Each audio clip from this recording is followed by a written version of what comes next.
இவாளோட பிரார்த்தனை எல்லாம் ஸ்டீவர்ட்சம் ஃபேஸ் 2 கௌஸ்துபம் retirement community நல்லா வரணும்ன்றதுதான். ஆரோக்கியமும் சந்தோஷமும் தான் பெரியவாளுக்கு முக்கியம். அத கௌஸ்துபம் ரிட்டையர்மெண்ட் கம்யூனிட்டில நிச்சயமா நீங்க உணரலாம். நாயன்மார்கள் 4வரால் பாடப்பட்ட ஸ்தலம் இது. பட்டினத்தார் வாழ்ந்த ஊர். இப்படி பல சிறப்பு அம்சங்களை கொண்டதுதான் நம்ம திருவிடைமருதூர் ஸ்ரீ மகாலிங்க சுவாமி திருக்கோவில். திருவாரூர் தேரழகு, திருவிடைமருதூர் திரு அழகுன்னு சொல்லுவா. அந்த திருவிடைமருதூர் ஸ்ரீ மகாலிங்க சுவாமி திருக்கோவில் பக்கத்துல 800 மீட்டர்ல அமைஞ்சதுதான் நம்ம கௌஸ்துபம் ரிட்டையர்மெண்ட் ட்ரெடிஷனல் கம்யூனிட்டி.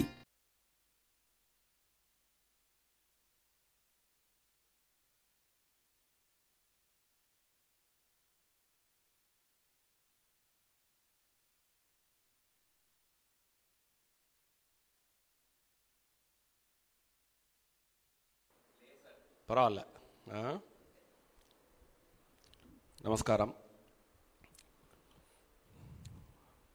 மீண்டும் ஒரு முறை அனைவருக்கும் 76வது குடியரசு தின நல்வாழ்த்துக்கள். இன்னைக்கு இன்னொரு விசேஷமான நாளும் கூட. சுவாமி விவேகானந்தரை அமெரிக்காவிலேருந்து இந்தியாவுக்கு வந்தப்போ அவரை கோலாகலமாக வரவேற்ற ஒரு நன்னாள். அதுவும் கூட ஒரு காரணம். இந்த குடியரசு தினத்தை இந்த நாளில் வைப்பதற்கு அவர் பேருள்ள ஒரு அபிமானமும் ஒரு காரணம் என்று அடியேன் கருதுகிறேன். எங்கோ சில பேர் சொல்ல கேட்டிருக்கேன். இதை ஆதாரம் கேட்டால் சொல்ல முடியாது. எனிவே, குடியரசு தினத்தன்று சுவாமி விவேகானந்தரையும் தியானித்து எண்ணிய முடிதல் வேண்டும், நல்லவே எண்ணல் வேண்டும், திண்ணிய நெஞ்சம் வேண்டும், தெளிந்த நல்ல அறிவு வேண்டும் என்ற பாரதியின் வரிகளை தியானித்து லலிதா புராணம் திடீர்னு அது ஆக்சுவலாக தெர் இஸ் நோ பிளான். அன்னைக்கு நம்ம கோவிலில் வந்த உற்சவத்தில் நம்முடைய சிவாச்சாரியார் அம்பாளை அழகு பண்ணியிருந்த அந்த விதம் திடீரென்று ஒரு அகத்தூண்டுதலை ஏற்படுத்தியது. அந்த அகத்தூண்டுதலின் விளைவாக கரும்பு வில்லும் மலரம்பையும் பார்த்தவுடன் திடீரென்று ஒரு பீரிட்டு கிளம்பியதாக சொல்லலாம். அதை ஏன் அப்படின்னா, இந்த காமனை எரித்த அந்த காமதகன மூர்த்தியிலிருந்து இந்த லலிதா புராணம் தொடங்குவது ஒரு காரணம். இந்த பராசக்தி எத்தனையோ அம்பாளில் நம்ம வழிபட்டுருக்கோம். அதில் லலிதாம்பிகைக்கு என்ன ஏற்றம் அப்படிங்கிற ஒரு விஷயமெல்லாம் அதுலேருந்து அப்படியே பொங்கி பொங்கி பொங்கி வர ஆரம்பிச்சது. சரி, உடனடியாக அப்படி வரும்பொழுதே, இது தழும்பி கொண்டு எண்ணங்கள் வரும்பொழுதே அந்த பகிர்ந்து விட வேண்டும் அப்படிங்கிற ஒரு ஆவலில் அன்றைக்கி அதை ஆரம்பித்து வச்சோம். அந்த முதல் தினத்தில் எரியூட்டப்பட்டு சாம்பலாக இருந்த காமனை சிவபூத கணங்களின் தலைவர்களில் ஒருவரான சித்திரசேனன் ஒன்று சேர்த்து அதற்கு சிவபெருமான் உயிரூட்ட அது ஒரு வடிவம் பெற்றது. அந்த வடிவம் பண்டாசுரன் என்பதாக பார்த்தோம். நம்ம பொதுவாகவே நம்ம புராணங்களை கதை என்ற தளத்தை தாண்டி ஒரு நுட்பமான தளத்தில் அணுகினால் பல விஷயங்கள் முடிச்சு விழுது போல் அவிழும். வாழ்வில் நமக்கு விடை கிடைக்காத பல கேள்விகளுக்கு அவைகளிலிருந்து விடை கிடைக்கலாம். காமத்தின் திரிபே குரோதம்.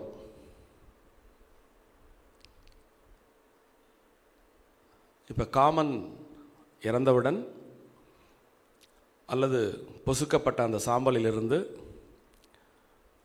ஒரு அரைகுறை வடிவமாக தோன்றிய இந்த பண்டாசுரன் புராணங்களில் குரோதத்தின் மொத்த உருவமாக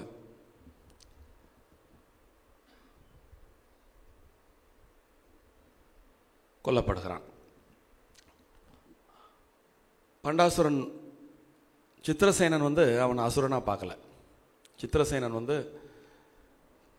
நம்ம போய் சுவாமிகிட்ட ரெக்வெஸ்ட் பண்ணோம், நம்முடைய ரெக்வெஸ்ட்டுக்கு இணங்கி சுவாமி உயிர்ப்பிச்சிருக்கார், அதனால் இவன் ஒரு தேவாதி தேவர்களில் ஒருத்தன் தான் அப்படின்னு நம்பி அவனுக்கு யோசனை சொல்கிறான், ருத்ர ஜபத்தை பண்ணிட்டு வா அப்படின்னு. ஸோ ருத்ரத்தை படித்து அதில் கரை கண்டு சிவனை நோக்கி தவம் இருந்து அவன் வரம் பெற்ற கதையை நாம் போன எபிசோடில் பார்த்தோம்.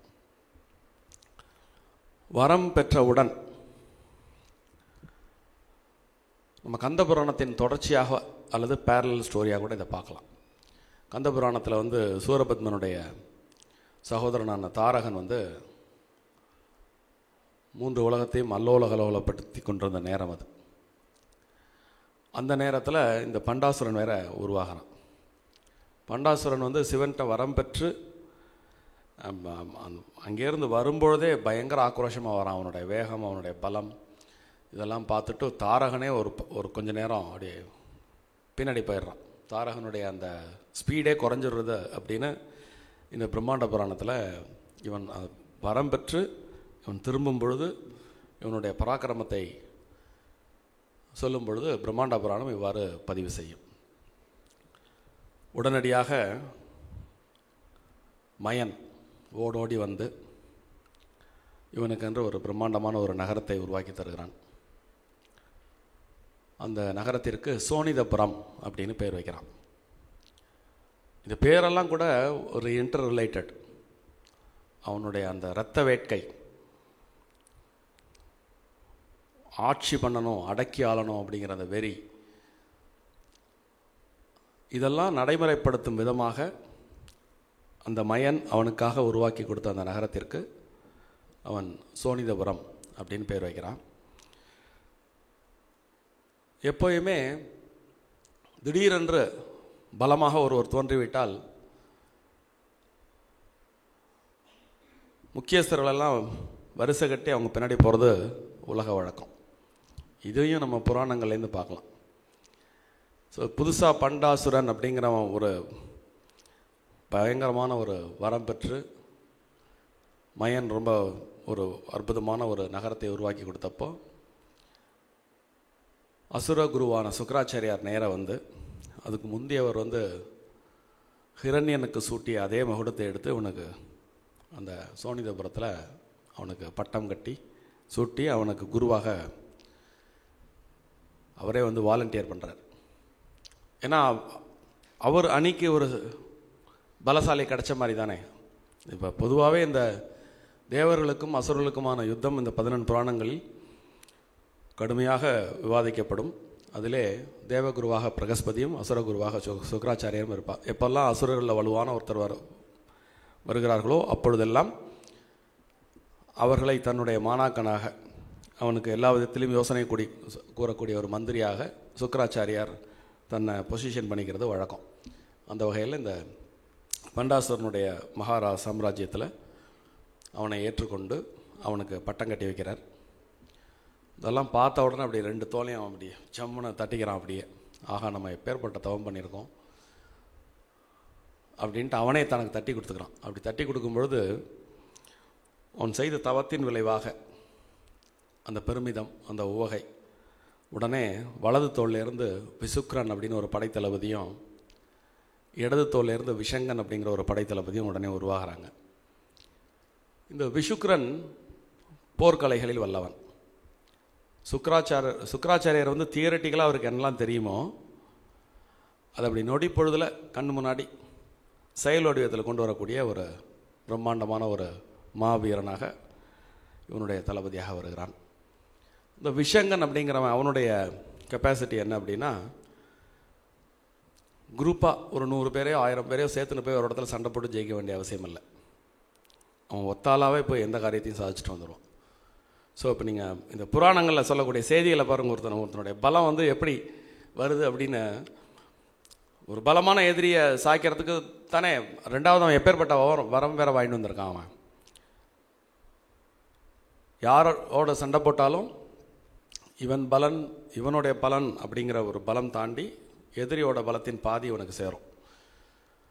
அப்போது அவனை எதுக்கிறவங்க ஆல்மோஸ்ட் ஜெயிக்கிறதுக்கு பாசிபிலிட்டி இல்லை அப்படிங்கிற மாதிரி ஒரு வரம் வாங்கி கொண்டு வந்ததால் அவனை திடீரென்று ஒரு மிகப்பெரிய பலம் வாய்ந்திருக்கிறது. இப்போது நிறைய கதைகளை நம்ம கேட்டதற்கு மாறாக இந்த பண்டாசுரனுடைய யுக்தி என்பது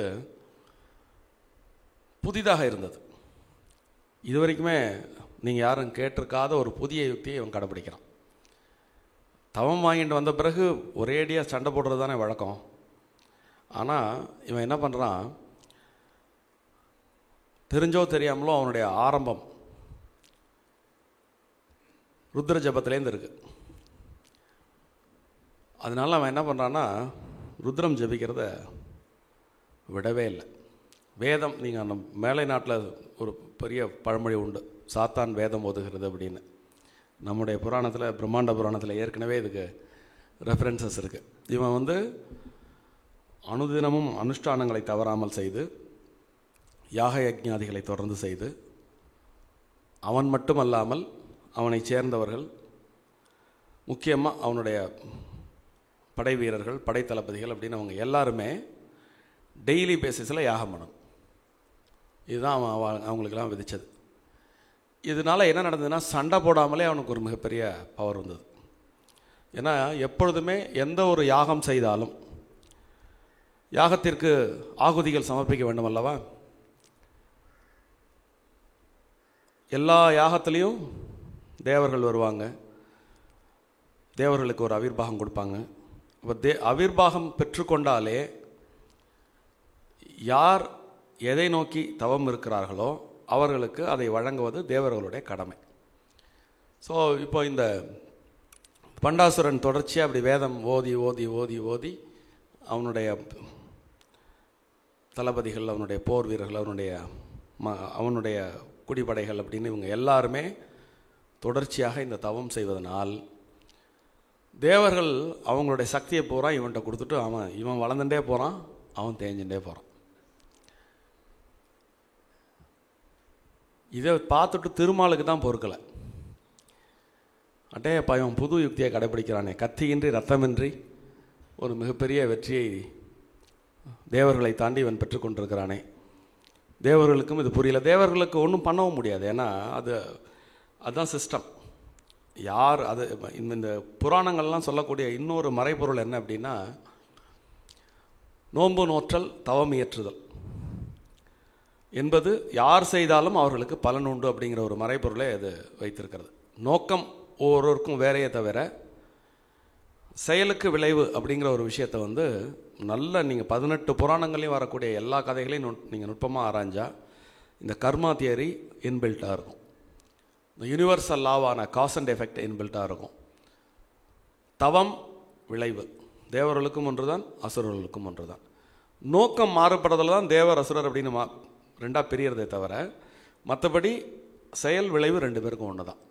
ஸோ அதனால் யாகம் செய்தாலோ தவம் செய்தாலோ யாரை நோக்கி எது குறித்து அவர்கள் செய்கிறார்களோ அது அவர்களை வந்தடைய வேண்டும் என்ற விதி. இதை ரொம்ப புத்திசாலியாக புரிஞ்சுட்டு அழகாக பண்ணின்றான். அப்போ இவர் யோசிக்கிறார், மகாவிஷ்ணு யோசிக்கிறார், எப்படி காக்கும் தெய்வம் அல்லவா, அவருக்கே எல்லா விதமான யுக்தியையும் கடைபிடித்து தானே இந்த உலகத்தை அவர் காப்பாற்றுறார். அது மாதிரி இது போன்ற என்ன தவம் செய்தாலும் அசுரர்கள் தான், என்ன தவறு செய்தாலும் தேவர்கள் தான். இதுவும் ரொம்ப ஒரு முரண்பாட்டான ஒரு உண்மை. புராணங்களை நம்ம ஊடறுத்து புரிந்து கொள்ள வேண்டிய ஒரு மிக முக்கியமான உண்மை. ரெண்டுக்கும் இடையில உள்ள அந்த சிந்தனை செறிவு அப்படிங்கிற விஷயத்தை நம்ம புரிஞ்சுட்டோம்னா தேவர் யார் அசுரர் யாருன்னு தெரியும். 2 பேருமே காமனாக பார்த்தீங்கன்னா சில பிரச்சனைகள் 2 பேருக்குமே இருக்கும். தேவேந்திரனுடைய கதைகள் எல்லாத்தையும் நீங்கள் நிறைய படித்து பார்த்தீங்கன்னா நிறைய அருவருப்பான சில செய்திகள்லாம் கூட உண்டு. ஆனாலும் தேவேந்திரனுக்கு ஒரு ஏற்றம் உண்டு. அவனுக்கு எதிராக முன்னிறுத்தப்படக்கூடிய அத்தனை அசுரர்களும் மிகப்பெரிய பலவான்களாக இருப்பாங்க, தவவான்களாக இருப்பார்கள், வலிமை வாழ்ந்தவர்களாக இருப்பார்கள். ஆனால் அவங்க அசுரர்கள். அப்போ இந்த அசுரன்னா என்ன, தேவன்னா என்ன அப்படிங்கிறதையும் ஊடறுத்து ஒவ்வொருவரும் தனியாக புரிந்து கொள்ளப்பட வேண்டிய ஒரு விஷயம். ஸோ இவன் எவ்வளவு தவம் செய்தாலும் வேத அத்தியனங்கள் செய்தாலும் இவன் அசுரன் தான். ஸோ இவனுடைய அந்த வெற்றி என்பது மகாவிஷ்ணு இவனை இப்படியே போவிடக்கூடாது, இவனை இப்போதைக்கு இப்போ இருக்கிற நிலைமைப்படி இவனை ஜெயிக்கிறதுக்கு வேற ஒருத்தர் வர முடியாது. வேற ஒருத்தர் வர முடியாதுன்னா, இப்போ நீங்கள் இது இப்போ 18 புராணங்களில் பிரம்மாண்ட புராணம் கடைசியாக வர்றது. அதனால் பல புதிய செய்திகள் இந்த பிரம்மாண்ட புராணத்தில் உண்டு. பல அரக்கர்களை சிவன் ஹதம் பண்ணுவது, மகாவிஷ்ணு ஹதம் பண்ணுவதெல்லாம் நம்ம கேள்விப்பட்டிருக்கோம். ஆனால் இந்த பண்டாசுரனை மகாவிஷ்ணுவே நேராக வந்து அழிக்க முடியாது. அதனால் ஆனால் அவர் உங்களுக்கு தெரியும், நம்ம எப்போதுமே மகாவிஷ்ணுவை பற்றி பேசும்போது அவர் வந்து கூலாக இருப்பார், எதையும் கூலாக ஹேண்டில் பண்ணுவார் அப்படின்னு.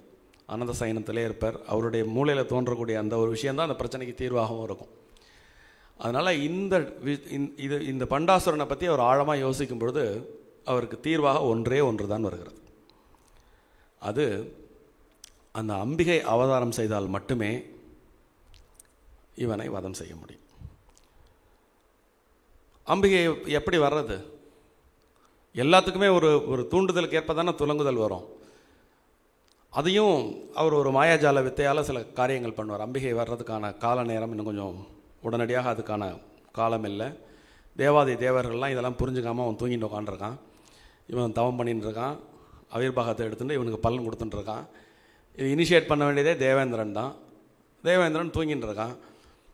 கடவுளர்களே நினச்சாலும் சில ஹெல்ப் பண்ண முடியாது அப்படிங்கிற செய்தியையும் நாம் இது வழியாக புரிஞ்சுக்கலாம். கடவுளர்களே ஆசைப்பட்டால் கூட திடீர்னு ஒருத்தன் ரெடியாக இல்லாட்டி அவனுக்கு ஹெல்ப் பண்ண முடியாது. ஸோ அதனால் அதுக்கு ஒரு ஏற்பாடு ஒன்று பண்ணுறார். அம்பிகை வர வேண்டுமென்றால் தேவேந்திரன் தவம் ஏற்ற வேண்டும். இவன் எப்போ தவம் எடுக்கிறது? அது வரைக்கும் இவன் இன்னும் வேலையை ஆரம்பிக்கவே இல்லை. இவன் வேலையை ஆரம்பித்தான். இவன் இப்போ தவமாக பண்ணிட்டு இருக்கான். இன்னும் அழிவு அப்படிங்கிற அந்த இதை ஆரம்பிக்கவே இல்லை. இவன் ஆரம்பிச்சிட்டான்னா தாங்காதே. அப்போது ஒரு இடைக்கால நிவாரணம். இப்போ நிறைய பேர் பல விஷயங்கள் போராடுறாங்கன்னு வச்சுக்கோங்களேன். ஒரு 10,000 ரூபா கேட்டால் ஒரு 1000 ரூபா கொடுப்பாங்கல்ல, ஒரு தாகசாந்தி அப்படின்னு. அந்த மாதிரி ஒரு இடைக்கால நிவாரணமாக ஒரு விஷயம் யோசிக்கிறார். என்ன யோசிக்கிறார் அப்படின்னா, நம்ம இப்போல்லாம் நவீன யுகத்தில் சாணக்கிய அர்த்தசாஸ்திரத்தில் இதெல்லாம் நிறைய சொல்லப்பட்டிருக்கு. இப்போ பாலிட்டிக்ஸில், நவீன கால பாலிட்டிக்ஸில் ஹனி ட்ராப் அப்படின்னு ஒரு விஷயம் உண்டு.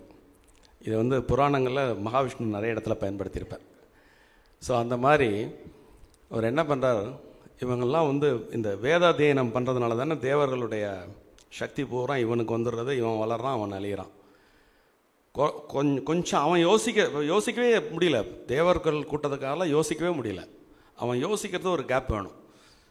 அதுக்காக ஒரு வேலை பண்ணுறார்.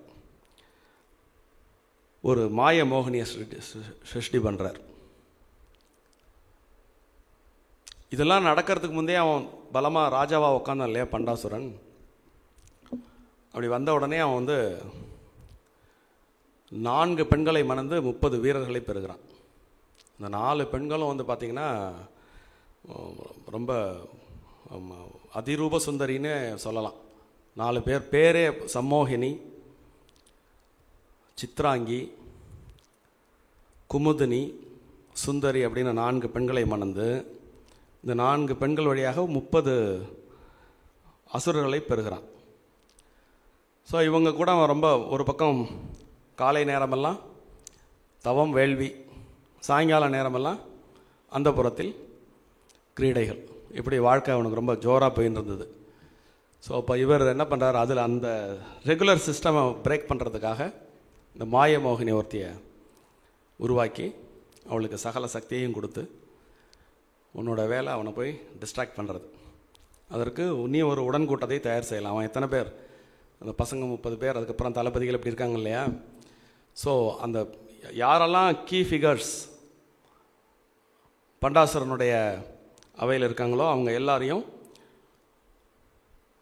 மயக்க வேண்டியது உங்களுடைய டியூட்டி அப்படின்ட்டு ஒரு பெரிய மோகினி படையை உருவாக்கி இங்கே அனுப்புகிறார். ஸோ மோகினி படை வருது.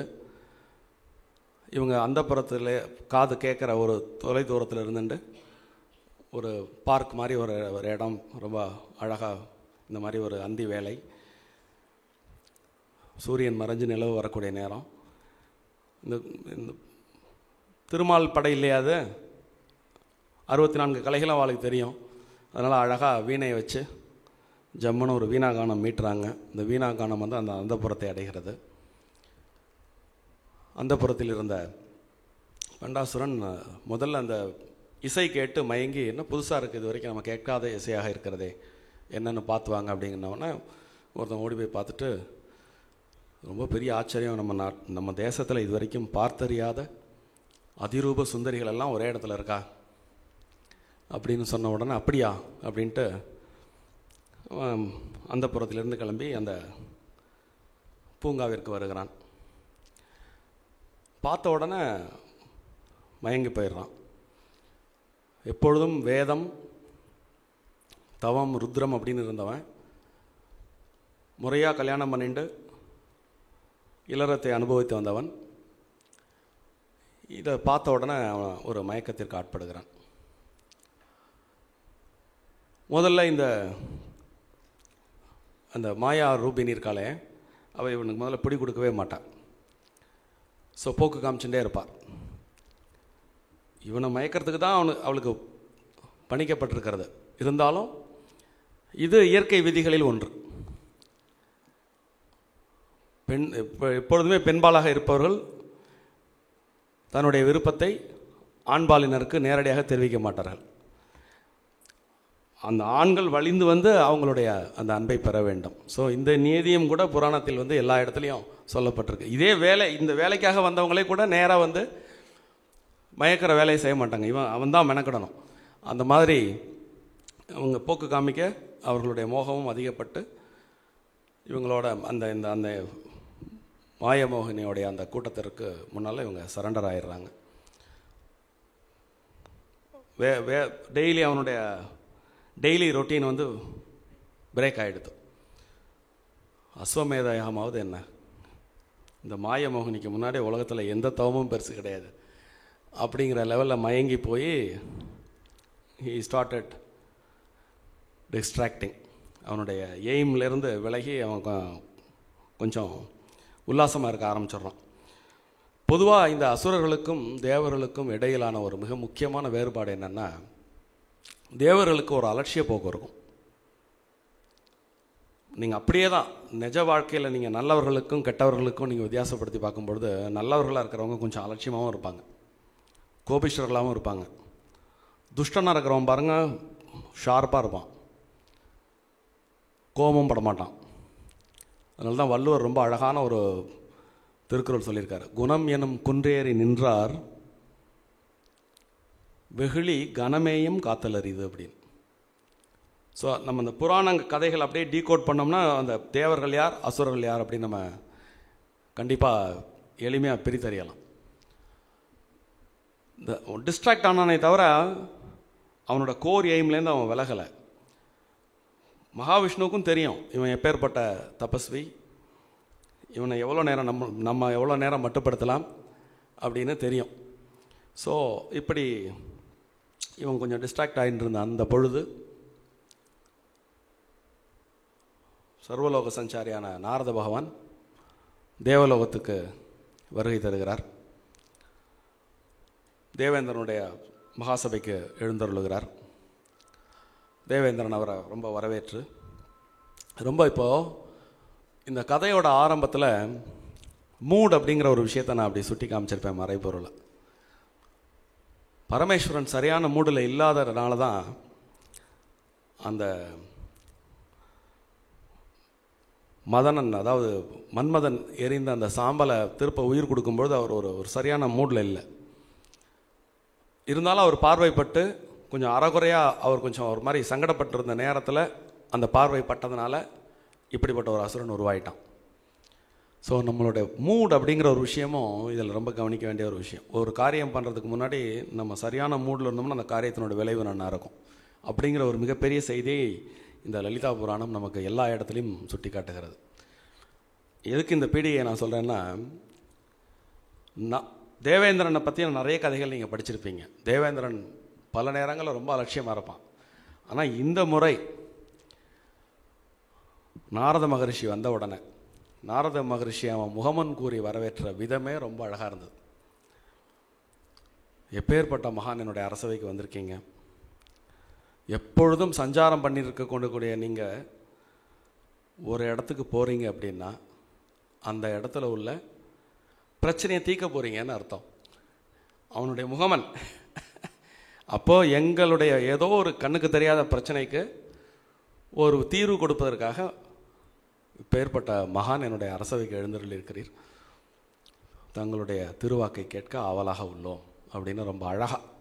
ஸோ அவனுக்கே அந்த மூடு பக்குவமாகி அழகாக கேட்குறான். அவனு இன்றைக்கி நாரதர் இங்கே வந்திருக்காருன்னா ஏதோ ஒரு தீர்வு நம்ம கிடைக்க போகிறது. ஸோ நாரதர் எங்கெல்லாம் போகிறாரோ அங்கே ஏதோ ஒரு பிரச்சனைக்கு தீர்வு கிடைக்க போகிறது அப்படிங்கிற ஒரு செய்தியை இந்த முகமன் மூலியமாக பதிவு செய்கிறான். நல்லா நீங்கள் யோசிச்சு பாருங்கள், நாரதர் கழகம் நன்மையில் முடியும் அப்படிங்கிற இதுவும் உண்டு.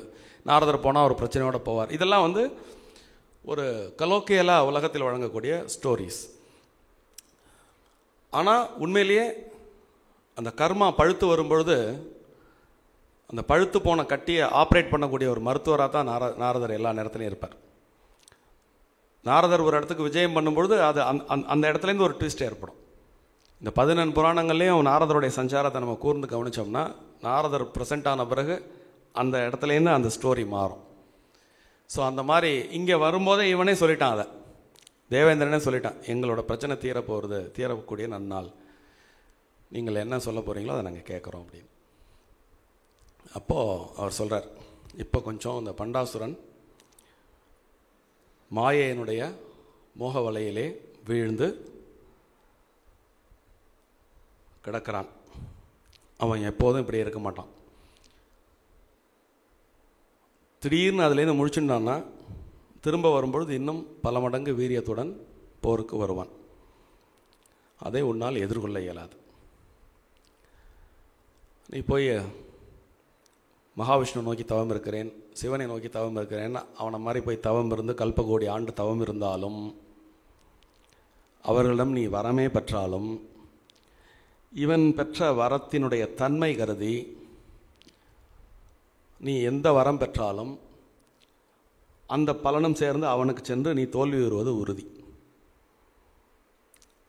நீ பாட்டுக்கு இப்படி ஜாலியாக இருந்துருக்கியே, என்ன பண்ண போகிற அப்படின்னு கேட்குறாரு. தீர்வு சொல்கிறதுக்கு தான் நீங்கள் வந்துட்டே சுவாமி அப்படிங்கிறான். அதாவது நீங்கள் நிறைய இந்த 18 புராணங்களில் தேவேந்திரனுடைய ஒரு ஸ்வீட் டாக் வித் நாரதர் அப்படிங்கிறது வந்து இந்த லலிதா புராணத்தில் வர்ற மாதிரி வேறு இடத்துல கிடையவே கிடையாது. நான் இனிமேல் எதுக்கு கவலைப்படணும், எனக்கு தீர்வு சொல்கிறதுக்கு சாட்சாத் குருநாதல் நீங்கள் வந்திருக்கேள், நீங்கள் சொல்ல போகிறேன், நான் கேட்க போகிறேன் அப்படின்றோம். அப்படியா, ஒரே ஒரு உபாயம்தான் இருக்குது. இதில் வந்து பரமேஸ்வரன் தலையிட முடியாது, மகாவிஷ்ணு தலையிட முடியாது. நீ எவ்வளோ பெரிய தவமியற்றி வரம் வாங்கினாலும் உன்னால் வெல்ல முடியாது. ஒரே வழி, அந்த அம்பிகையையே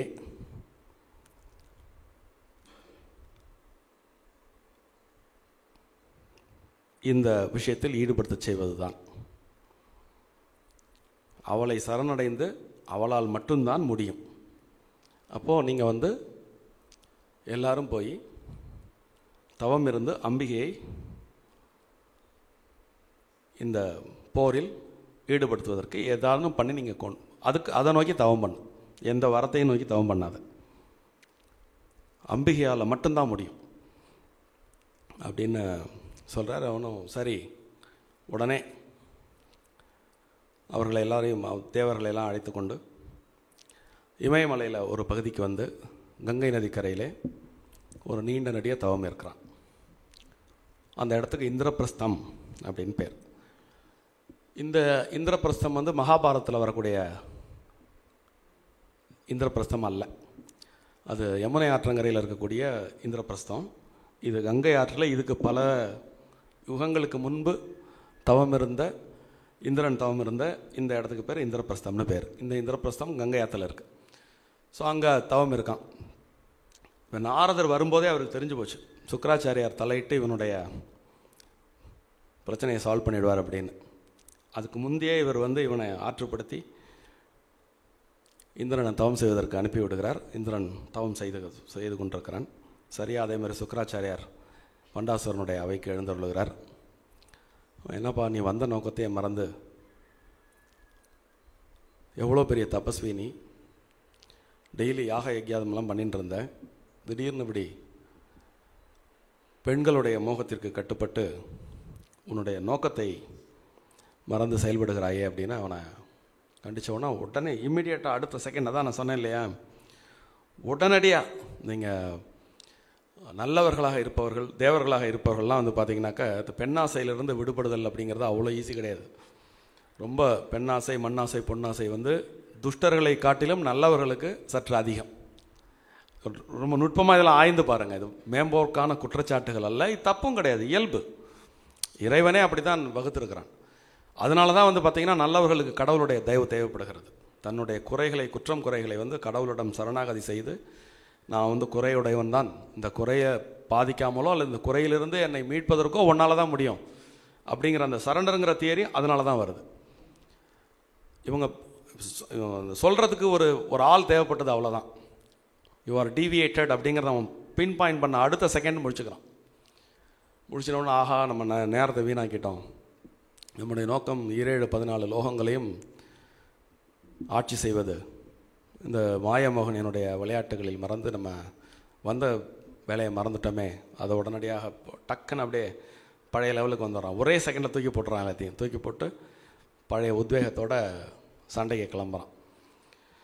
ஸோ இது தவம் செய்து கொண்டிருந்த இந்திரனுடைய காதுகளுக்கு இந்த செய்தி செல்கிறது. பண்டாசுரன் வந்து தேவலோகத்தை முற்றுகையிட படை திரட்டி விரைவில் சண்டையிட வரப்போகிறான் அப்படின்னு அவன் ரொம்ப தெளிவாக யோசிக்கிறான். வினை வழியும் தன் வழியும் துணை வழியும் மாற்றான் வழியும் எண்ணி செயல்னு வள்ளுவர் சொன்ன மாதிரி தேவேந்திரன் இந்த தடவை அவசரமே படலை. சரி சண்டை போட்டு பார்ப்போம். பல நேரங்களில் சண்டை போடுவான், ஒரு பெரும் கூட்டத்தை இழப்பான், திரும்ப ஓடி போய் இடத்துல இருப்பான். இந்த தடவை நாரதர் ரொம்ப கிளியராக சொல்லிட்டார் இல்லையா, you have no other choice அப்படின்னு. அப்போ அவன் யோசிக்கிறான், நம்மக்கிட்ட இருக்கிறது ஒரே ஒரு சாய்ஸ் தான். அம்பாள் இன்னும் நம்முடைய தவத்துக்கு இறங்கி பிரசன்னம் ஆகலை. கூப்பிட்றான், அவனுடைய உடன் கூட்டத்தை கூப்பிட்றான். ஒரே ஒரு தீர்வு தான் இருக்குது. ஒரு மகாயாகம் ஒன்று செய்து அந்த மகாயாகத்தில் எல்லா விதமான ஆகுதிகளையும் கொடுத்தும் அம்பாள் பிரசன்னமாகாவிட்டால் முதல்ல கால், அப்புறம் கை, காது என்று ஒவ்வொரு உறுப்பாக ஆகுதியில் இட்டு நாம் வந்து ரொம்ப சீரியஸாக தவம் பண்ண வேண்டிய ஒரு நேரம் வந்து விட்டது. அந்த மகா குண்டத்தில் அதையும் தாண்டி அம்பாள் பிரசன்னமாகலை அப்படின்னா நாம் அனைவரும் அந்த அம்பாளுக்கு நம்மை நாமே ஒப்பு கொடுத்து விடுவோம் அப்படின்னு சொல்கிறான். அவன் அதில் ரொம்ப அழகாக அந்த கூட்டத்தில் உள்ள எல்லாருக்கும் சொல்லுவான், இதில் நமக்கு 2 நன்மை இருக்குது, 2மே நன்மை தான். முதல் நன்மை, நம்முடைய தவத்திற்கு இறங்கி அம்பாள் பிரசன்னமான நம்முடைய நோக்கம் நிறைவேறும். அது நடக்கலை, அம்பாள் வரலை அப்படின்னா அந்த அம்பாலோட கலக்கிற ஆத்ம மகா சாம்ராஜ்யம் நமக்கு கிடைக்கும். அதனால் இதை தவிர இப்போதைக்கு நமக்கு வேறு வழி இல்லை அப்படின்னு சொல்லி அது மாதிரி அந்த ஒரு மகா குண்டத்தை ஏற்பாடு செய்து இந்த தவம் போயின்னு இருக்கு. இந்த இடத்துல ஒரு சின்ன செய்தியை நம்ம டிஸ்கஸ் பண்ணலாம். காமன் எரிந்து விட்டான் இல்லையா? காமன் எரிந்த பிறகு எப்படி அசுரன் மட்டும் 4 பெண்ணை மணந்து 30 குழந்தைகளை பெற்று அவனுக்கு மட்டும் இது எப்படி சாத்தியமாச்சு? டெக்னிக்கலாக ஒரு கேள்வி எழும் இல்லையா? மற்ற புராணங்கள்லாம் வேற ஒரு கிளைக்கதை ஒன்று சொல்லப்படும். என்ன அப்படின்னா, காமதகனம் நடந்த உடனேயே ரதியே வந்து சிவபெருமானை நோக்கி இந்த ரதி ஒருத்தையே போராடுற மாதிரி ஒரு புராணத்தில் செய்தி வரும். இது மாதிரி என்னுடைய கணவரை இப்படி எரிச்சிட்டிங்களே, நான் இனிமே எப்படி நான் உயிர் வாழ்தல் கூடும் அப்படின்னு கேட்கும் பொழுது, இல்லை அவனுடைய ரூபம்தான் போயிருக்கே தவிர சூட்சுமமாக அவன் உனக்கு மட்டும் என்றைக்கும் கண்ணுக்கு தெரிவான் அப்படின்னு ரதிக்கு வந்து சிவன் வரம் கொடுப்பதாக ஒரு கதை உண்டு. மற்றும் ஒரு கதை உண்டு. தேவர்கள் எல்லாம் போய் அவர்கிட்ட போய், நீங்கள் இந்த மாதிரி பண்ணிட்டதுனால பூலோகத்தில் இருந்து ஜீவர்கள் எல்லாம் அவர்களுடைய பாவ புண்ணியங்களுக்கு ஏற்ப மறுபிறவி எடுக்கிறது அப்படிங்கிற ஒரு சாத்தியம் இல்லாமல் திருசங்கு நிலையில் இருக்காங்க. அதனால் மீண்டும் நீங்கள் மன்மதனை உயிர்ப்பித்தால்தான் உலக இயக்கம் தொடர்ந்து நடக்கும் அப்படின்னு எல்லாரும் போய் கேட்டு திரும்ப மன்மதனை அவர் உயிர்ப்பித்ததாக ஒரு சில புராணங்கள் உண்டு.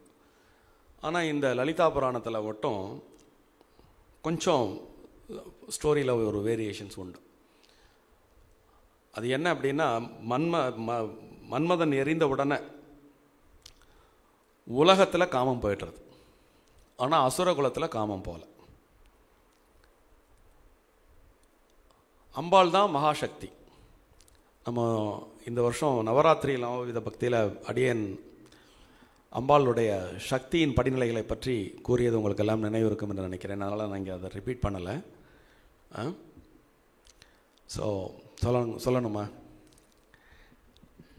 சக்தியின் படிநிலைகளாக நம்ம பார்த்தோம் இல்லையா? அந்த ஆரம்பத்தில் பிரம்மாண்டமாக இருந்த அந்த பரவழி ரொம்ப சாந்தப்பாள் அப்படின்னு சொல்லும் புராணங்கள்லாம். அதை புராணங்களில் வந்து பார்த்திங்கன்னா வெறும் கதைகள் மட்டும் அல்ல. நான் உண்மையிலே புராணங்கள் should be decoded in a deeper manner. சாந்தப்பாள், இந்த வார்த்தை கடத்தக்கூடிய செய்தியை கொஞ்சம் யோசிச்சு பாருங்கள். ஆதி அந்தமற்ற ஒரு பெரும் பரவழி. அந்த பரவழி பாழ்னா ஒன்றுமே இல்லைன்னு அர்த்தம். எதுவுமே இல்லாத இடத்துக்கு பேர் தான் பாழ் அப்படின்னு பேர். அது கடும் அமைதியாக இருக்கிறது. ஆமாம், அந்த அமைதியாக இருக்கக்கூடிய அந்த சாந்த பாழ் ஒரு சங்கல்பம் பண்ணும்பொழுது தான் ஒரு பெரும் சக்தியாக மாறுகிறது. சங்கல்பித்த அடுத்த நொடி மாறக்கூடிய அந்த சக்தி தான் பராசக்தி. அந்த பராசக்தி அது அந்த ஆற்றலை யாராலையும் தாங்கவே முடியாது. அது இப்போ எதுக்கு இந்த இடத்துல மென்ஷன் பண்ணுறேன்னா, இப்போ இந்த பண்டாசுரன் வாங்கி வந்த வரம் மற்றவர்களை கட்டுப்படுத்தும், அம்பாளை கட்டுப்படுத்தாது. அந்த பராசக்தியினுடைய 1000 பங்கு இச்சாசக்தி, அதில் 1000 பங்கு கிரியாசக்தி, அதில் 1000 பங்கு ஞானசக்தி, அதுக்கப்புறம் 7 விதமான குடிலா சக்திகள். அந்த குடிலா சக்திகளுடைய ஒரு பகுதி தான் நம்ம காணக்கூடிய உலகம். பிரம்மாண்ட புராணத்தின் கூற்றுப்படி பராசக்தியினுடைய ஆக்ஞையின் பேரில் தான் மகாவிஷ்ணு, பிரம்மா, ருத்ரர்களே வருகிறார்கள் அப்படின்னு பிரம்மாண்ட புராணம் சொல்லும். அப்போ அந்த பராசக்தியினுடைய சக்திக்கு பல மடங்கு கீழே தான் இவங்களுடைய சக்தி இருக்கிறதா பிரம்மாண்ட புராணம் பதிவு செய்யும். அப்போ இவங்ககிட்டேருந்து வாங்கின வரம் அந்த சக்தி பராசக்தியை கட்டுப்படுத்தாது. ரெண்டாவது, இன்னொரு மிக முக்கியமான விஷயம் உண்டு, பின்னப்படுத்துதல். இப்போ நீங்கள் இவன் வாங்கிட்டு வந்த வரப்படி என்ன அப்படின்னா, இவனோட பலம் ப்ளஸ் யார் முன்னாடி நிற்கிறாங்களோ அவங்களோட பலத்தில் பாதி. இதுதானே வாங்கிட்டு வந்த வரோம். பராசக்தியினுடைய அந்த ஆற்றல் என்பது ஏகம், முழுமையானது. அதை பின்னப்படுத்தவே முடியாது. டெக்னிக்கலாக புரியறது அது. அதனால தான் பாதியாக பிரிக்க முடியாது. ஒரு யோசனைக்கு பாதியாக பிரிக்கிறதாவே வச்சுப்போம். அந்த ஆற்றலை எதிர்கொள்ளக்கூடிய, சுவீகரிக்கக்கூடிய ஆற்றல் யாருக்குமே கிடையாது. மறுபடியும் ஒரு சின்ன உதாரணம். இப்போ இந்த ஒரு 100 வாட்ஸ் பல்புக்கு 1000 வாட்ஸ் வந்தால் என்ன ஆகும்? பவர் ரிசீவே பண்ண முடியாது. அதால் உடனே ஏற்கனவே எரிஞ்சினதை சேர்ந்து ஃபியூஸ் ஆகிடும். அந்த மாதிரி தான் பண்டாசுரன் வந்து பராசக்தியினுடைய அந்த ஆற்றலை எடுத்துக்கொள்ள முயற்சி பண்ணால் அடுத்த செகண்ட் பஸ்பம் ஆகிடுவான். அதனால தான் மகாவிஷ்ணு வந்து நாரதர் மூலியமாக தேவேந்திரனை அம்பிகையவே தவமிருந்து இதில் உள்ளே இறக்கி விட்டால் மட்டும்தான் இவனை காப்பாற்ற முடியும் அப்படிங்கிற அந்த ஒரு சதுரங்க காயை இவர் நகர்த்துகிறார். இப்போது புரிஞ்சுது அவங்களுக்கு? இப்போது மறுபடியும் அந்த சினாரியோவுக்கு வருவோம். நெடிய தவம் இருக்கிறான். அம்பாள் பிரசன்னமாகவே இல்லை. முதல்ல கால்களை வெட்டி அந்த மகா யாக குண்டத்தில் போடுகிறார்கள். கைகள், காது, மூக்கு இப்படி ஒன்றொன்றா அறுத்து கண்ணை பிடுங்கி போட்ட பிறகும் வரல. தென் அவங்க என்ன பண்ணிடுறாங்கன்னா, டோட்டலாக அந்த யாக குண்டத்தில் அத்தனை பேரும் விழுந்துடுறாங்க. அந்த டைம் திடீர்னு ஒரு பிரம்மாண்ட ஒரு ஜோதியாக அந்த யாக குண்டத்திலிருந்து ஒரு பெரும் முதல்ல ஒரு வெண்மை நிறமான ஒரு பேரொளி வருகிறது. அந்த பேரொளி 1000 சூரியர்களுக்கு சமமாக இருந்ததாக அந்த புராணம் பதிவு செய்கிறது. சூரியனுடைய ஒளி எப்படி இருக்கும்? கடும் வெம்மையாக இருக்கும் அல்லவா? ஒரு சூரியனோட ஒளி இவ்வளோ டிஸ்டன்ஸ்லேயே நமக்கு அந்த வெப்பத்தை தாங்க முடியல. அப்போ அந்த யாக குண்டத்திலிருந்து எழக்கூடிய அந்த வெண்மையான ஒளி கோடி சூரிய பிரகாசத்துடன் இருந்தது. எப்படி இருந்தது? கோடி சந்திரர்கள் சேர்ந்து குளுமையை வாரிய ஒரு இடத்தில் கொட்டினால் எப்படி இருந்ததோ அப்படி இருந்தது. கோடி சூரிய பிரகாசத்துடன் தெரிந்த அந்த ஒளி கோடி சந்திரர்களுடைய குளுமையை அவ்விடத்திலே வாரி கொட்டியது. அந்த நேரத்தில் ஆகுதியக்காக தன்னை சமர்ப்பணம் பண்ணின தேவேந்திரனையும் அவனுடைய உடன்கூடத்தாரையும் அம்பாள் உயிர்ப்பிக்கிறான். எல்லாரும் முன்னாடி பணிந்து நிற்கிறாங்க. இந்த அம்பாள் எப்படி இருப்பதாக அந்த வெண்மை கொஞ்சம் கொஞ்சமாக மாறுறது. முதல்ல வெண்மையான ஒளியாக இருந்த ஒளி கொஞ்சம் கொஞ்சமாக மாறி செந்நிறமாக மாறுகிறது. அந்த ஒளி மாற்றம் எப்படி கொஞ்சம் கொஞ்சமாக டிரான்ஸ்ஃபார்ம் ஆகிறதோ அந்த டிரான்ஸ்ஃபார்ம் ஆகிற பீரியடில் இந்த வெட்டுப்பட்ட உடம்பு, அதாவது தனித்தனியாக பிஞ்சு போன உடம்பு இருந்துச்சு இல்லையா, தேவேந்திரனுக்கும் அவனுடைய உடன்கூட்டத்தாருக்கும் அவங்களுக்கு கொஞ்சம் கொஞ்சமாக மாறி அவங்க பழைய நிலைக்கு வரும்பொழுது அம்பாள் ஒரு உருக்கொள்கிறார்.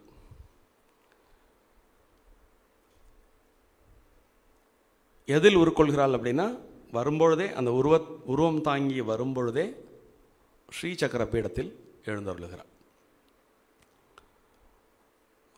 லலிதாம்பையையும் ஸ்ரீ சக்கரத்தையும் பிரிக்க முடியாது.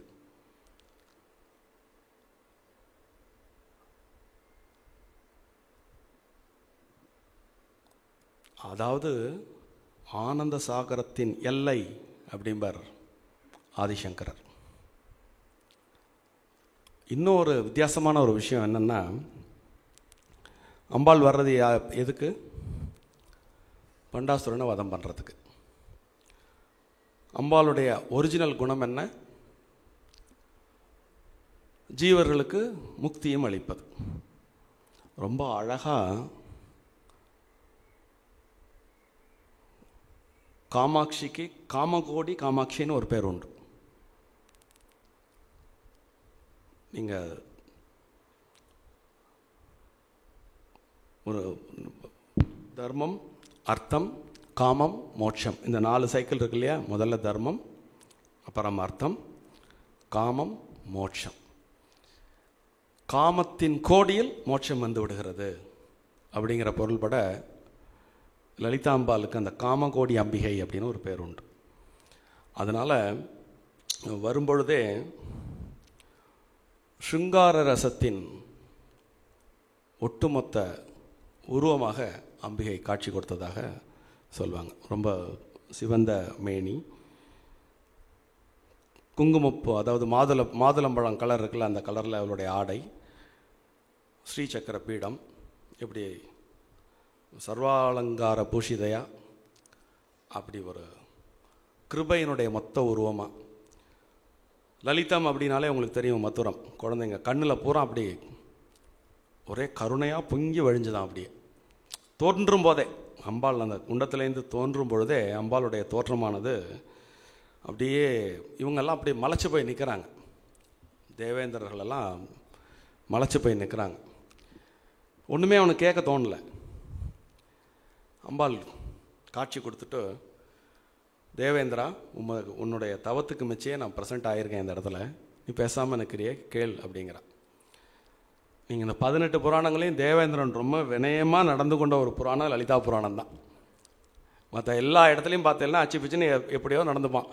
ஏன்னா இங்கே நாரத மகரிஷி வந்தப்போ நாரத மகரிஷிட்ட எவ்வளோ பக்குவமாக பேசினான். அந்த மாதிரி இவங்க அம்பாளை பார்த்த உடனே நான் கேட்குறதுக்கு இனிமேல் என்ன இருக்குது, எங்களுக்கு வரம் கொடுப்பது என்று முடிவு செய்து நீ தோன்றிவிட்டாய், என்ன செய்யணும்னு உனக்கு தெரிய போகிறது, இதில் நான் கேட்குறதுக்கு ஒன்றுமே இல்லைம்மா அப்படின்னு சொல்லிட்டு பேசாமல் நிற்கிறான். ஸோ அம்பாளே உத்தரவே கொடுத்துட்றான், பண்டாசுரனை யாம் வதைப்போம், உலகையும் உமக்கு அளிப்போம் அப்படின்னு. ஸோ அந்த வகையில் இன்றைக்கி லலிதாம்பிகையானுடைய தோற்றத்தோட இன்றைய சொற்பொழிவை நிறைவு செய்யலாம் என்று இருக்கிறேன். இதனுடைய அடுத்த பகுதியை நம்ம அடுத்த சந்தர்ப்பத்தில் விரைவில் பார்ப்போம். நன்றி. இதுவரைக்கும் பொறுமையாகவும் அழகாகவும் அன்பாகவும் ஆர்வமுடனும் கேட்ட உங்கள் அனைவருக்கும் அடியேனின் சிரம் தாழ்ந்த நன்றிகள். ஒரே ஒரு வார்த்தை பேசிக்கிறேன். இல்லை பேசுகிறதுக்கு தான். லலிதா புராணம் கேட்டதுக்கு ரொம்ப சந்தோஷமாக இருந்தது உங்களோட சொல்கிறது. எல்லாத்தையும் விட நீங்கள் அந்த லலிதாம்பிகாயை அந்த வர்ணிச்சேன், அதை கேட்கும்பொழுது கண்ணை மூடின்னு கேட்கும்பொழுதோ மெய் சிலித்துடுத்து எதாச்சா நிஜமாகவே மாதிரி லலிதாம்பிகை நிற்கிற மாதிரி இருந்தது. ரொம்ப பிரமாதம். அந்த ஒரு நிமிஷம் நிஜமாகவே கண்ணை மூடின்னு பார்த்தாக்க அந்த சாந்த ஸ்வரூபியாக அலங்காரம் பூஷிதியாக லலிதாம்பாளை இருந்தது. ரொம்ப சந்தோஷம் சார். தேங்க்யூ. எல்லாருக்கும் நமஸ்காரம். லலிதாம்பிகை புராணம் பார்ட் 2 இன்றைக்கி எல்லோரும் மெய்மறந்து கேட்டு ஆனந்தமாக அனுபவித்தோம். அம்பாளை தியானிக்கும்போது அதிமதுர சாபஹஸ்தாம் அபரிமிதாம் ஆமோதபான சௌபாகியாம் அருணா அதிசய கருணா அபினவ குலசுந்தரி வந்தே அப்படின்னு தியான ஸ்லோகம். இன்னைக்கு அந்த ஸ்லோகத்தோட மொத்த முழு அர்த்தத்தோடு அவளை வர்ணித்தார். ஒவ்வொரு வார்த்தையும் விளக்கமாக சொல்லி அவள் காருண்ய ஸ்வரூபிணி, அந்த கண்களில் அந்த காருண்யத்தை தேக்கின்னு தழும்ப நின்னான்னு சொன்னாரே, சத்தியம். ரொம்ப ஆனந்தமாக இருந்தது. இன்னும் நிறைய அவங்கக்கிட்ட எதிர்பார்க்குறோம். நன்றி. அவ்வளோதான்.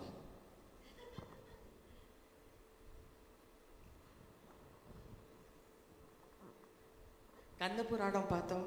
இப்போது லலிதா புராணம் கேட்குறச்சவே ரொம்ப இதாக இருக்குது. பேசக்கூட ஆக்சுவலி முடியல. ஐ வாஸ் ஃபீலிங் அங்கே அப்படியே ஒரு இது நடக்கிற மாதிரியே இருந்தது. அவர் பேச பேச அந்த பண்டாசுரன் பார்க்குற மாதிரி அந்த இது எல்லாமே it was like a picture running. And அவரோட த வே ஹி எக்ஸ்பிரஸஸ் அது நிஜமாகவே பிக்சரஸ்க்காக அவருக்கு போக போக கடைசியில் அவரை தவிர எதுவுமே எனக்கு தெரியல. அப்படியே அங்கே இவ வந்தா மாதிரியே இருந்தது எனக்கு. Thank you so much. சொல்ல முடியல. தேங்க்யூ. சீதாராமன் சாருடைய அற்புதமான லலிதாம்பிகை புராணம் ரொம்ப நல்லா நடந்தது. அம்பிகையை இங்கே கொண்டு விட்டார் அவர். ரொம்ப அற்புதமாக இருந்தது. நம்மளை படைச்சி காத்துக்கிட்டு இருக்கிறவா அம்பாள் தான். நம்மக்கிட்ட எதுவுமே எதிர்பார்க்கலாம். ஆனால் அம்மா என்ன செய்வாங்க, நமக்கு அதை தான் பண்ணிகிட்டு இருக்காங்க. அவங்க இன்னும் காத்துட்டு இருக்காங்க. உலகத்தெல்லாம் படைச்சி நம்மளை காத்துட்டு இருக்காங்க. அது நமக்கு ரொம்ப பெரும் பேர். அதாவது ஒரு ஆண் தெய்வமாக இருந்தால் கொஞ்சம் கோபம் வந்துடும் நமக்கு. ஆனால் அம்பாளுக்கு அப்படி கிடையாது. நம்ம குழந்தைகள் நம்மளை காப்பாற்றணும் அப்படின்னு எப்போவுமே நமக்கு பூர்ண கிருப்பை பண்ணிகிட்டு இருக்காங்க. அதை ஒரு பாட்டில் சின்னதாக சொல்கிறேன் நான்.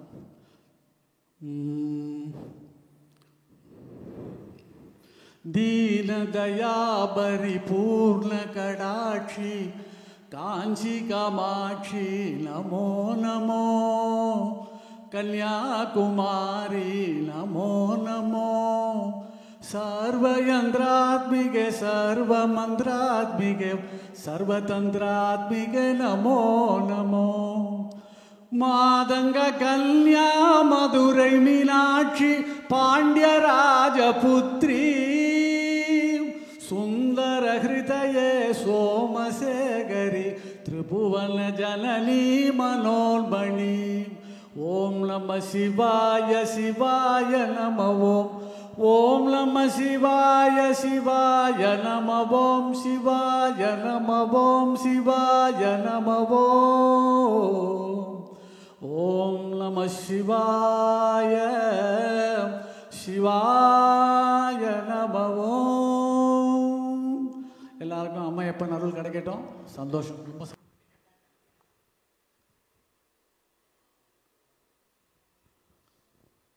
ரொம்ப பிரமாதம் சார். நாங்கள் பகாசுரனை தான் கேட்டிருக்கோம் இது வரைக்கும். பண்டாசுரன் புதுசாக கேட்குறாப்புல தான் இருக்குது. ஆனால் நீங்கள் சொல்கிற அந்த ஒரு இதுலேயும் கிளைக்கதைகள் மாதிரி அதில் என்ன அர்த்தம் இருக்குது ஒன்னொன்றுக்கும் சொல்கிற போது ரொம்ப பிரமாதமாக இருக்குது. நீங்கள் அதை விட காமக்கோட்டிங்கிறதுக்கு ஒரு அர்த்தம் சொல்லு. காமக்கோட்டி அப்படி ரொம்ப பிரமாதமாக இருந்தது. நாங்கள் இதை கண்டினியூஸாக நீங்கள் சொல்லணும், நாங்கள் கேட்கணும். ரொம்ப வாழ்த்துக்கள் சார்.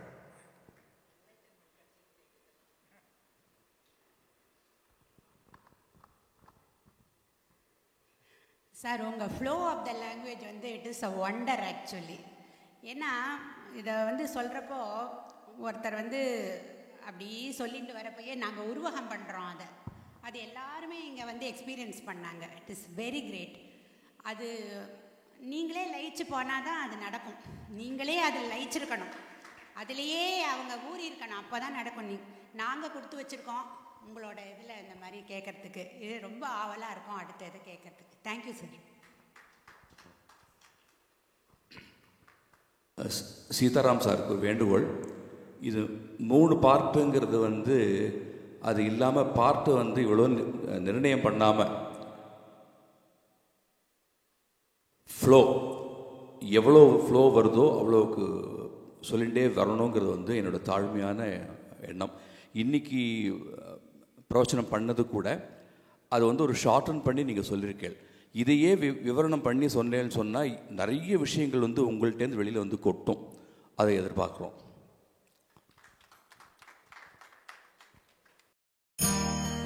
இவாளோட பிரார்த்தனை எல்லாம் ஸ்டீவர்ட்சம் ஃபேஸ் 2 கௌஸ்துபம் ரிட்டையர்மெண்ட் கம்யூனிட்டி நன்னா வரணும்ன்றதுதான். ஆரோக்கியமும் சந்தோஷமும் தான் பெரியவாளுக்கு முக்கியம். அத கௌஸ்துபம் ரிட்டையர்மெண்ட் கம்யூனிட்டியில நிச்சயமா நீங்க உணரலாம். நாயன்மார்கள் 4வரால் பாடப்பட்ட ஸ்தலம் இது. பட்டினத்தார் வாழ்ந்த ஊர். இப்படி பல சிறப்பு அம்சங்களை கொண்டதுதான் நம்ம திருவிடைமருதூர் ஸ்ரீ மகாலிங்க சுவாமி திருக்கோவில். திருவாரூர் தேரழகு திருவிடைமருதூர் திரு சொல்லுவா. அந்த திருவிடைமருதூர் ஸ்ரீ மகாலிங்க சுவாமி திருக்கோவில் பக்கத்துல 800 மீட்டர்ல அமைஞ்சதுதான் நம்ம கௌஸ்துபம் ரிட்டையர்மெண்ட் ட்ரெடிஷனல் கம்யூனிட்டி.